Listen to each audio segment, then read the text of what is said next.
Hello, my name is Tuula Teeri and I'm the president of the Royal Swedish Academy of Engineering Sciences. We have a mission to promote technical and economic sciences and also we are very keen on promoting research excellence, but not only the excellence but also the application of research in the society. And so this program that we are talking about today is Mentor4innovation. We are doing it commissioned work from the Wallenberg Foundations. And the purpose of this program is to help researchers with their mission to try to find out ways to use their research results for the benefit of the society. I have myself a long research career behind me, and I have both had mentors and I have been mentor. And I know the value of this kind of relationship, which is rather informal, but really is based on that one person has competencies that the other person needs. And this program really is something that I can see already from the stories from these mentees, that this is really helping them on the way to think in a different way and see that research as such is very valuable. It's even more valuable when the research is put into the practice. Thank you.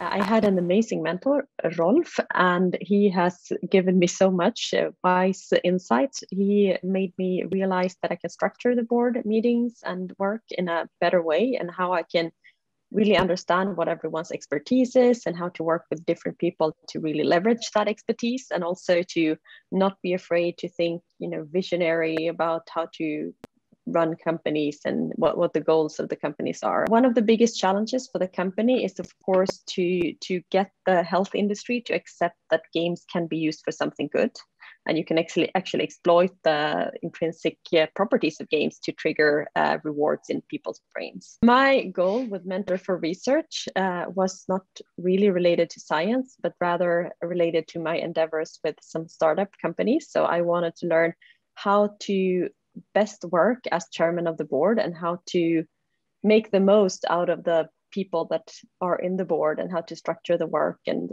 really how to take small startups from ideas to successful businesses. I have a background in engineering and worked a lot in smaller companies, bigger companies, mainly in the software industry, and the last, I would say 20 years worked with financing and supporting growth companies. First, we try to really understand who are you, what do you want, and so we created a report first, and then agreed on certain topics that we wanted to handle through the mentor process. I think being an adept, I think one of the key things is you have someone to talk to who is not involved, if you know what I mean. You're not part of the business or the team. You can ask all type of questions. I mean, my personal goals was to get a bit better contact in society, in industry. Since I'm doing basic research, we don't have so many natural connections. So my goal was to improve that a bit. So what I learned especially was how to manage a small project. I got many tips for how to organize a small team and how to follow up on progress, and how to increase the pace when you're falling behind the schedule. We ended up discussing many topics where we feel like we have much more to discuss and to learn from each other. So we will see. I don't think we have put an end date to this kind of relationship. So we will continue as long as it's useful for us, I think. Today, I'm a senior advisor at Global Industrial Development at Scania, which means the development of the production system at Scania. And my background is Master of Science in Engineering Physics. And I have spent most of my working life with IT and specializing in industrial IT. We talked a lot about managing smaller groups and managing groups of, we call them artists. Managing people with many different backgrounds in a small team, and managing people where you don't have the full responsibility over their time. We also talked about how to engage people when you have very long-term goals. My personal goals with the Mentor4innovation were to gain insights into efficient communication of theoretical content, mainly to students, but also to the general public. I will hopefully have the opportunity to implement some of my new insights and in projects where I would hopefully do videos for communicating theoretical concepts that are quite complex. Coming from the humanities is a great thing. We are very few people, and I think that we can learn a great deal of ways to utilize and to communicate what we do. I consider myself to be a creative entrepreneur, but I have a background with working with marketing as a marketing director. Nowadays, I'm more into photography, writing, and filmmaking. I'm an author of, I think it's 14 different books. I write primarily guidebooks. I think taking the leap from thinking in terms of text and written language to also communicate with vision, with words, and also maybe graphics and motion picture. That's a big insight.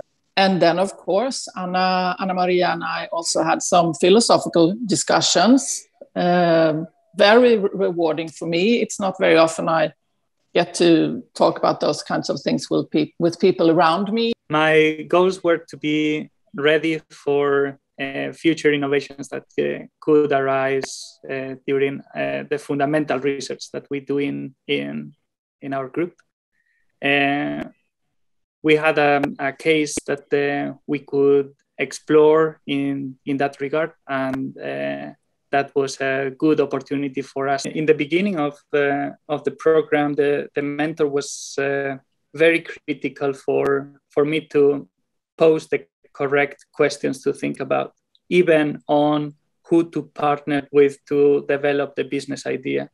The most important insight I got is that whenever you want a new breakthrough or scientific breakthrough to go into the market, is to start with thinking about the market. So the main problem that we needed to face is to understand the current status of the market and how our innovation could fit into it. I've been in the biopharma industry for my entire career, spent a lot of time in developing new biopharmaceutical drugs and also technology and equipment for the biopharma industry.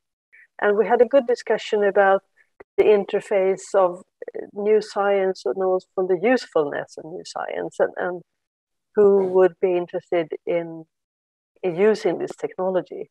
On his own, I think it's very challenging, but identifying the partner and making sure how to understand to make that partner successful, and then he could also be successful in his technology. My personal goal was trying to build the best home for elderly ever. That sounds quite big. I can hear it myself. The reason why I swapped and changed my goal was, of course, also due to the pandemic situation, and it made everything more difficult to meet. The most important things that I take with me is that he's a very good contact for me, and he's been very generous with sharing his very broad network. He's very inspiring, and he has showed another side of science, a more business-like way of looking at my results. In one of our meetings, we took a ski a cross-country skiing tour to have a meetings in the forest at -20 actually. So it was cold, but very fruitful. I am a physician and a professor at Karolinska Institutet and work with different areas of research and teaching, including entrepreneurship, innovation, but also physical activity and artificial intelligence. And we have discussed numerous things, both things that deal with work-life balance, but also focus on different types of projects and how she could think when it comes to prioritizing. She has a lot of brilliant ideas on how to put knowledge to use in different ways. So we've discussed how that could be done and especially how to resource such undertakings. Yeah, my personal goal for Mentor4innovation was to try to interact with a mentor that could help me further my skills on leading challenging projects. What we did is we arranged Zoom meetings in the evening here in Sweden then, which will be the morning in San Francisco. So I would think compared to a year ago and now, I think the most important thing that I have become better at is finding focus. And that I think is alpha and omega in the type of work we do.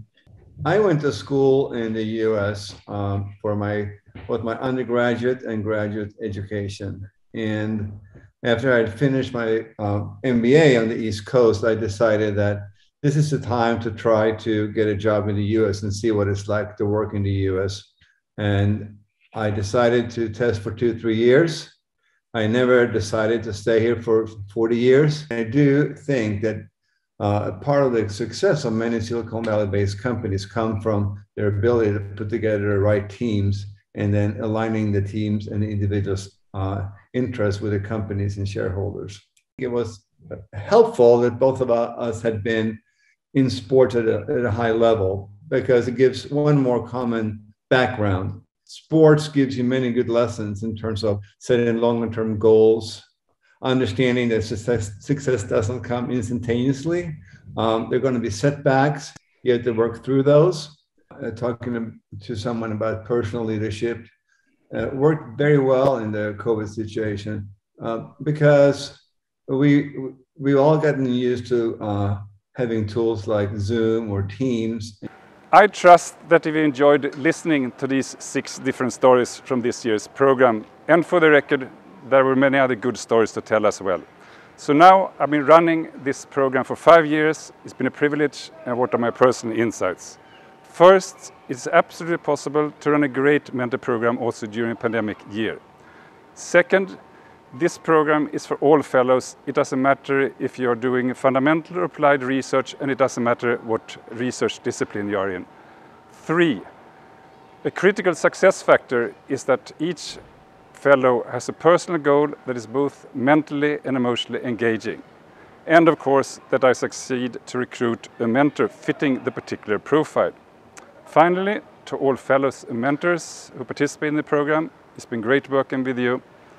Big thank you.